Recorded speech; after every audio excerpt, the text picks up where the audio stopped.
Hello students, आज हम लेके आए हैं 30 जुलाई 2020 के लिए करंट अफेयर्स। जितने इंपॉर्टेंट क्वेश्चंस थे वो हमने इस वीडियो में लिए हैं। वीडियो को आप पूरा देखिए और लास्ट में हमने आपसे क्वेश्चन पूछा है जिसका रिप्लाई आपको कमेंट बॉक्स में करना है। पीडीएफ आप हमारे टेलीग्राम ग्रुप से डाउनलोड कर सकते हैं, उसका लिंक डिस्क्रिप्शन में डाल दिया जाएगा। तो हमारा चैनल है टारगेट एजुकेशन क्लासेज, यदि आपने इसको सब्सक्राइब नहीं किया है तो सब्सक्राइब कीजिए। टारगेट है तो मुमकिन है। बेल आइकन जरूर दबाइएगा ताकि वीडियो का नोटिफिकेशन सबसे पहले आप तक पहुंचे। तो आज का जो पहला क्वेश्चन है वो है, international tiger day 2020 was celebrated. अंतर्राष्ट्रीय बाघ दिवस 2020 कब मनाया गया? 27 जुलाई, 28 जुलाई, 29 जुलाई, 30 जुलाई। तो इसका जो सही आंसर है वो है इंटरनेशनल टाइगर डे 29 जुलाई को मनाया गया था। तो हर साल 29 जुलाई को जो है वो इंटरनेशनल टाइगर डे या इसी को हम बोलते हैं द ग्लोबल टाइगर डे वो मनाया जाता है ताकि टाइगर कंजर्वेशन यानी बाघ संरक्षण पर लोगों का ध्यान जाए। जो पहला टाइगर डे है, ग्लोबल टाइगर डे है, वो सेलिब्रेट हुआ था 29 जुलाई 2011 को। The global tiger day slogan for, अब जो स्लोगन है 2018, 2019, 2020 के लिए वो है deer survival is in our hands. Tiger का जो सर्वाइवल है, टाइगर को जिंदा रखना है, वो हमारे हाथों में ही है। तो deer survival is in our hand. 23 नवंबर 2010 को ये डिक्लेयर किया गया था कि 29 जुलाई को यानी 29 जुलाई को हर साल ग्लोबल टाइगर डे मनाया जाएगा। फर्स्ट इंटरनेशनल टाइगर फर्म जो चल रही थी कहाँ पर? सेंट पीटर्सबर्ग, रशिया में। तो वहाँ पर ये डिक्लेयर किया गया था कि 29 जुलाई को हर साल ग्लोबल टाइगर डे मनाया जाएगा। सेकेंड क्वेश्चन है, श्री श्री जय काली माता temple will be reconstructed with Indian support in which country? तो श्री श्री जय काली माता मंदिर किस देश में भारतीय समर्थन के साथ पुनर्निर्माण किया जाएगा? तो ऑप्शन है पाकिस्तान, कंबोडिया, बांग्लादेश, श्रीलंका। तो इसका जो सही आंसर है वो है बांग्लादेश में जो है श्री श्री जय काली माता मंदिर का पुनर्निर्माण किया जाएगा। सॉरी। तो 300 साल पुराना ये मंदिर है, श्री श्री जय काली माता टेम्पल। कहाँ पर है? बांग्लादेश के नेटोर में है ये, जहाँ पर भारतीय समर्थन के साथ जो है इस मंदिर का पुनर्निर्माण किया जाएगा। इंडियन हाई कमिश्नर है रीवा गांगुली, इन्होंने इसका वर्चुअली इनॉग्रेशन भी कर दिया है। जो हाई कमीशन है इंडिया का बांग्लादेश के अंदर, उन्होंने एमओयू साइन किया था कब? 23 अक्टूबर 2016 को। तब से ये तब ये एमओयू साइन हुआ था, तब से ये चल रहा है। बांग्लादेश की बात करें तो कैपिटल है ढाका, करेंसी है टका, प्राइम मिनिस्टर है शेख हसीना और प्रेसिडेंट है मोहम्मद अब्दुल हामिद। अभी कल ही हमने बात किया था, कल ही हमने इस चैनल पे डिस्कस किया था कि इंडियन रेलवे ने specially modified 10 railway broad gauge locomotive जो है वो बांग्लादेश को दिए हैं। और ये भी हमने कल डिस्कस किया था कि इंडिया ने जो है first trial container ship Kolkata से अगरतला और करीमगंज से होते हुए चिटगोंग बांग्लादेश में ये फर्स्ट ट्रायल कंटेनर शिप भी चालू किया था इंडिया और बांग्लादेश के बीच में। Which district has topped NITI's delta ranking of aspirational district for Feb June 2020? तो किस जिले ने फरवरी 2020 के लिए एस्पिरेशनल जिलों की नीति की डेल्टा रैंकिंग में सबसे ऊपर है? तो ये एस्पिरेशनल जिलों की डेल्टा रैंकिंग हमें बतानी है कि फेब और जून 2020 के लिए, फेब से लेकर जून 2020 तक के लिए टॉप पर कौन है? बीजापुर छत्तीसगढ़, रिबोई मेघालय, बहरीच उत्तर प्रदेश, नवादा बिहार।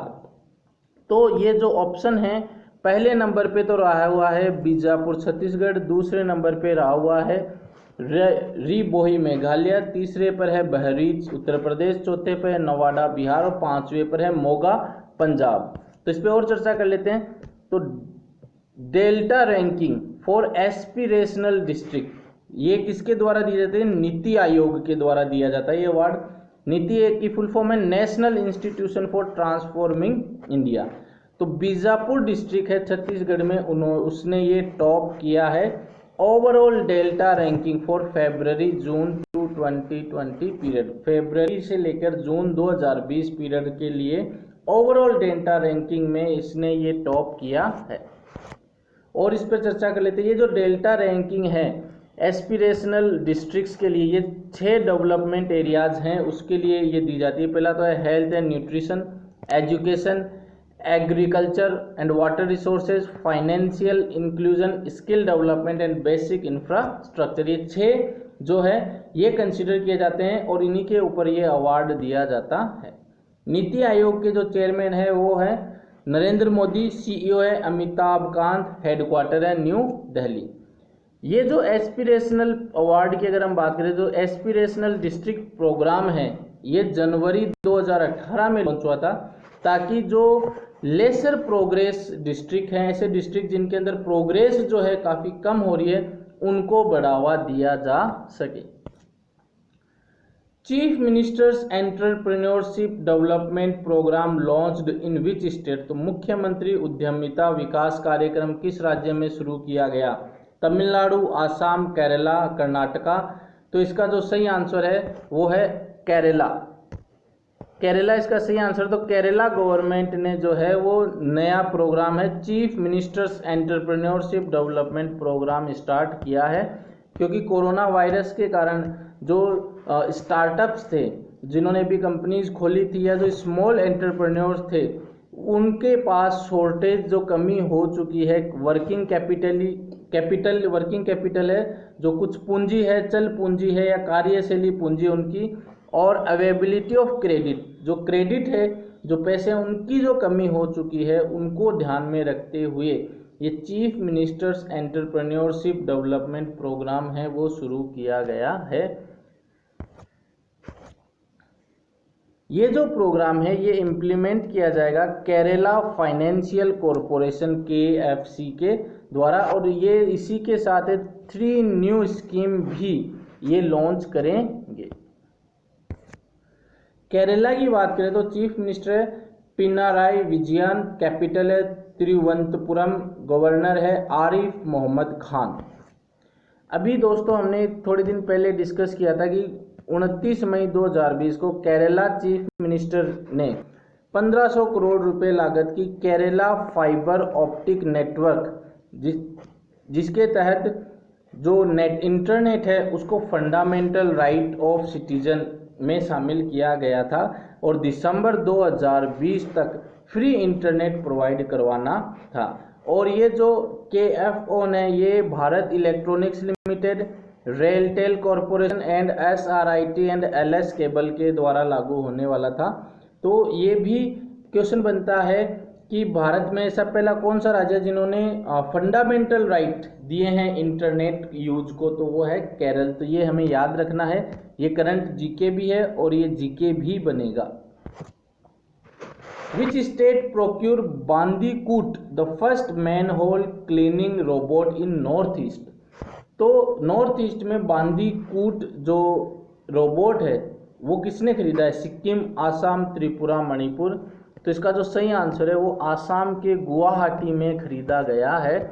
तो Siddhartha Bhattacharya, minister of Guwahati development department, इन्होंने Guwahati first manhole cleaning robot, जिसका नाम क्या है? बांदीकूट।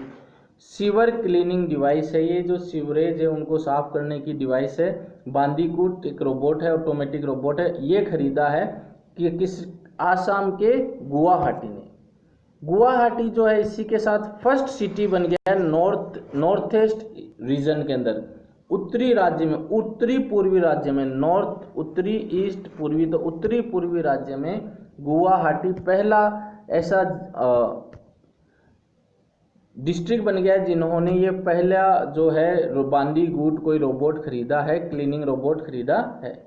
ये जो बांदीकूट रोबोट है ये डेवलप किया गया है जेनरोबोटिक्स के द्वारा, जो कि इंडियन स्टार्टअप कंपनी है। मेक इन इंडिया के तहत इसको खरीदा गया है। ये फंडिंग जो है, इसकी फंडिंग है वो बांदीकुट की वो प्रोवाइड करवाई गई है Indian oil corporation limited under the corporate social responsibility initiative. तो IOCL ने इसके फंडिंग की है। आसाम की बात करें तो चीफ मिनिस्टर है सरबंदा सोनोवाल, गवर्नर है जगदीश मुखी, कैपिटल है दिसपुर। अभी हमने कुछ दिन पहले ये डिस्कस किया था कि कैप्टन अर्जुन जो है, अर्जुन क्या है, अर्जुन की फुल फॉर्म है always be responsible and just use to be nice. और ये किसके लिए लगाया था, ताकि स्क्रीनिंग हो सके, सर्विलियंस ऑफ पैसेंजर के निगरानी की जा सके। इसके लिए ये कैप्टन अर्जुन जो है वो railway protection force of central railway Pune division Maharashtra ने लॉन्च किया था, ताकि स्क्रीनिंग की जा सके कोरोना वायरस से जानकारी के लिए। और CSIR central mechanical engineering research institute है, CMERI, CSIR का ही CMRI है। दुर्गापुरा ने डेवलप की थी robotic device HCARD, hospital care assistive robotic device, जो कि front line health care worker in maintaining physical distance for those infected by कोविड-19, जो भी कोरोना वायरस से ग्रसित है। तो ये फ्रंट में खड़ा रहेगा किनके, हेल्थ केयर वर्कर्स में, जो भी डॉक्टर्स वगैरह उनके आगे यही खड़ा रहेगा, सबसे पहले यही चेक करेगा ताकि फिजिकल डिस्टेंस है वो मेंटेन की जा सके। तो देखिए दोस्तों, हमारे चैनल पे अभी के तो डिस्कस हो ही रहे हैं, साथ में रिवीजन के तौर पर पहले भी जो रिलेटेड करंट अफेयर है वो डिस्कस किए जाते हैं। यदि आपने अभी भी हमारे चैनल को सब्सक्राइब नहीं किया है तो सब्सक्राइब कीजिए, वीडियो को पूरा देखिए और करंट अफेयर के सुंदर से नोट्स बनाइए। एग्जाम होंगे और ये ऐसे क्वेश्चंस आएंगे, चाहे जीके के तौर पे आए चाहे करंट अफेयर्स के तौर पे आए। तो 6th क्वेश्चन है, in which cities PM Modi has launched high throughput कोविड-19 टेस्ट फैसिलिटीज। तो PM मोदी ने किन शहरों में हाई थ्रूपुट कोविड-19 परीक्षण सुविधाएं शुरू की है, Kolkata, Mumbai, Noida, all of these. तो इसका जो सही आंसर है वो ऑल ऑफ दीज, सभी के अंदर, मतलब कोलकाता, मुंबई और नोएडा में शुरू की है। तो नरेंद्र मोदी जी ने वर्चुअली लॉन्च्ड 3 हाई थ्रूपुट कोविड-19 टेस्ट फैसिलिटीज कोलकाता, मुंबई और नोएडा में, जिसमें जो कैपेसिटी है, टेस्ट कैपेसिटी, वो 10,000 टेस्ट पर डे। तो 10,000 टेस्ट वहाँ पर एक दिन में होंगे कोलकाता, मुंबई और नोएडा में। नोएडा में तो ये खुला है ICMR national institute of cancer prevention and research. Kolkata में ये खुला है ICMR का ही national institute of cholera and enteric disease. Mumbai में ये खुला है ICMR national institute for research in reproductive health. ICMR के जो बात करें तो डायरेक्टर जनरल है प्रोफेसर बलराम भार्गवा, हेडक्वार्टर है न्यू दिल्ली। अभी हाल ही में यूनियन मिनिस्टर हैं development of north eastern region के डॉक्टर जितेंद्र सिंह, उन्होंने इंडिया का पहला wireless psychological parameter monitoring system कोविड-B continuous oxygenation with vital information detection biomed ECIL और ESI कोड, एक ये मॉनिटरिंग सिस्टम है कोविड-B, इसको लॉन्च किया था, जो कि भारत में ही बना हुआ है। तो ये किसने लॉन्च किया था, डॉक्टर जितेंद्र सिंह। नाम क्या है, कोविड-B। तो ये ऐसे क्वेश्चन आ सकते हैं एग्जाम में, इनको रिवाइज करते रहिए, हम भी रिवाइज करवा रहे हैं हमारे चैनल पे। Indian railway set the target to use radio frequency identification tag for tracking wagons by which year.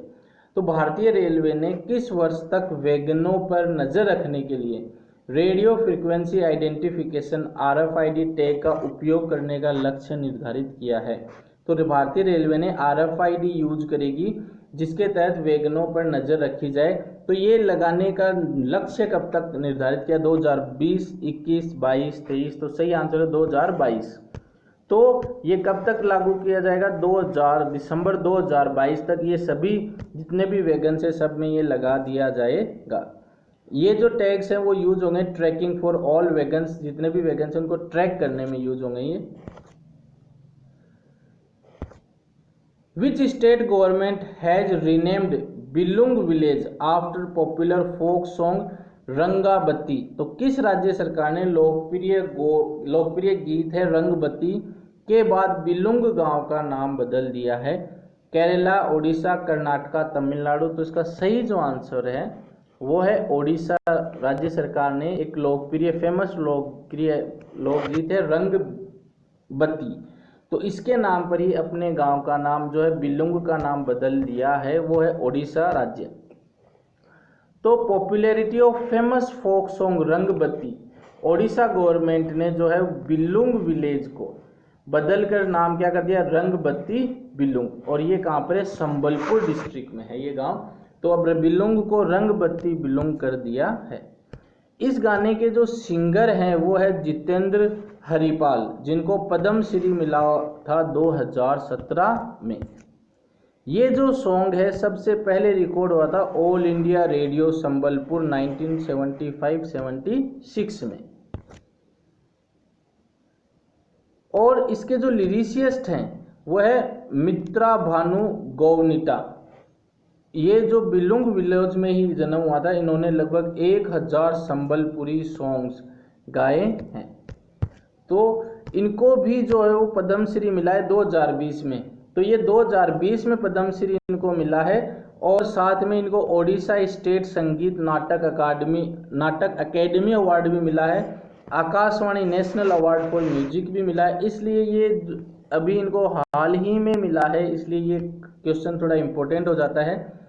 Odisha की बात करें तो चीफ मिनिस्टर है नवीन पटनायक।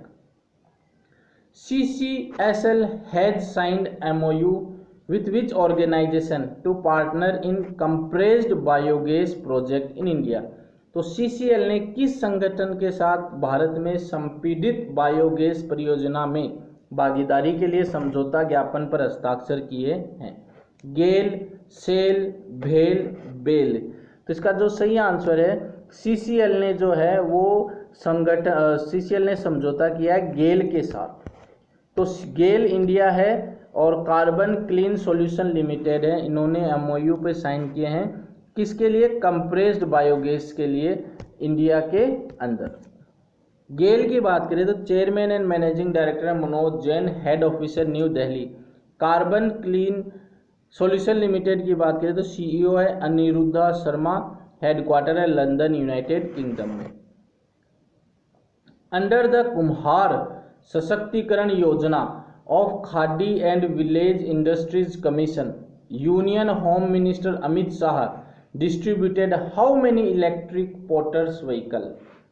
तो खादी ग्रामोद्योग आयोग के कुम्हार सशक्तिकरण योजना के तहत केंद्रीय मंत्री अमित शाह ने कितने इलेक्ट्रिक कुम्हार पहिए व्हील्स जो है वो वितरित किए हैं? तो ये खादी ग्रामोद्योग आयोग की परियोजना है, कौन सी? कुम्हार सशक्तिकरण योजना। इसके तहत जो है 100 इलेक्ट्रिक पोर्टर व्हील्स जो है वो वितरित किए गए हैं। तो इस पर थोड़ी सी चर्चा भी कर लेते हैं अपन। कुम्हार सशक्तिकरण योजना है किसकी? खादी विलेज इंडस्ट्रीज कमीशन की।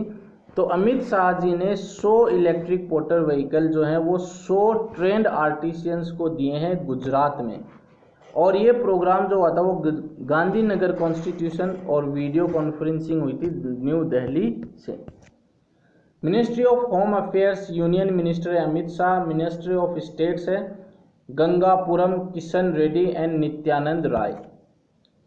What is the name of India's first DGSA approved drone training school? तो भारत के पहले DGSA अनुमोदित ड्रोन प्रशिक्षण स्कूल का नाम क्या है? उस स्कूल का नाम बताना है जिसको DGSA से अप्रूव मिल गया है ड्रोन ट्रेनिंग के लिए। Bombay flying club, Delhi flying club, Bombay training club, Delhi training club. तो इसका जो सही आंसर है वो है बॉम्बे फ्लाइंग क्लब। तो बॉम्बे फ्लाइंग क्लब है मुंबई की, उनको ये DGCA directorate general of civil aviation ने अप्रूवल दे दिया है, और ये अनाउंसमेंट हुआ है मिनिस्ट्री ऑफ सिविल एविएशन के द्वारा। Name of the India's first solar ferry who has won Gustave Trouve award? तो भारत के पहले सौर नौका जिसने गुस्टाव ट्रेवे अवार्ड जीता है तो अक्षय, आदित्य, आरव, अर्जुन तो इसका जो सही आंसर है वो आदित्य नाम है। और ये फेरी क्या होती है, जो कि दो नदी या समुद्र में ये चलाई जाती, नदियों में ये चलाई जाती है ताकि एक गांव को दूसरे गांव से जोड़ा जाए। और ये जो है सोलर है, तो पहली सोलर है ये, तो ये आदित्य को मिला है ये अवार्ड, जो कि इंडिया की है। तो इंडिया की पहली सोलर पावर्ड फेरी है आदित्य। इसको ये गुस्टवे ट्रवे अवार्ड मिला है excellence in electric boats and boating, electric boats and boating के लिए। अब ये जो फेरी है, ये जो फेरी है इसको घोषित किया गया वर्ल्ड की best electric boat in the category of ferry designed for paid passenger service. Paid passenger service में ये वर्ल्ड की बेस्ट इलेक्ट्रिक बोट घोषित हुई है फेरी डिजाइन के अंदर। और इस पे बात करते हैं, तो ये जो फेरी है ये बिलोंग करती है Kerala state water transport department में। और ये जो अभी चल रही है वो वैकोम थावाना काडावू रूट इन अलापुजवा डिस्ट्रिक्ट सिंस जनवरी 2017 से। तो जनवरी 2017 से ये किसमें चल रही है, केरला के अंदर चल रही है ये। और ये गुस्ताव ट्रेवे अवार्ड की अगर हम बात करें तो ये वर्ल्ड का इंडिविजुअल एंड कंपनीज, या तो ये इंडिविजुअल लोगों को दिया जाता है या कंपनीज को दिया जाता है जो कि इलेक्ट्रिक बोट्स बनाती है। कैसी बोट बनाती है, इलेक्ट्रिक बोट। और इस पे बात करें तो ये जो अवार्ड है ये फ्रेंचमैन गुस्टाव ट्रो के नाम पर ये अवार्ड रखा गया है, क्योंकि इन्होंने ही सबसे पहले इलेक्ट्रिक ट्रांसपोर्ट को बढ़ावा दिया था। इन्होंने ही इलेक्ट्रिक बोट इन्होंने बनाई थी। और पहले जो बोट थी वो फोसियल फ्यूल लाइक पेट्रोल डीजल पे चलती थी। अब इन्होंने इलेक्ट्रिक बोट बनाई है, इन्होंने ही बनाई थी। कब बनाई थी, तो 1881 में इन्होंने दुनिया की पहली आउटबोर्ड मोटर का आविष्कार किया था, जो सिलीज में सीन नदी में एक नाव को नौकायन करने के लिए रिचार्जेबल बैटरी से जोड़ा गया था, ना कि पेट्रोल या डीजल से। तो इसलिए ये अवार्ड दिया जाता है। तो दोस्तों ये करंट अफेयर था। कल हमने जो क्वेश्चन पूछा था, विश्व में वन क्षेत्र बढ़ाने में भारत की रैंक क्या है, तो भारत की जो रैंक है वो 3rd रैंक है। काफ़ी सारे बच्चों ने सही आंसर भी दिया था। आज का जो क्वेश्चन है, सोमालिया के अंतरिम प्रधानमंत्री के रूप में किसे नियुक्त किया गया है। तो ये आज का करंट अफेयर्स था। आप भी सुंदर नोट्स बनाइए, रिवाइज करते रहिए, और जो क्वेश्चन है उसका आंसर आपको कमेंट बॉक्स में देना है। इसी के साथ बहुत बहुत धन्यवाद। अच्छे से मन लगा के तैयारी कीजिए, एग्जाम होंगे जरूर।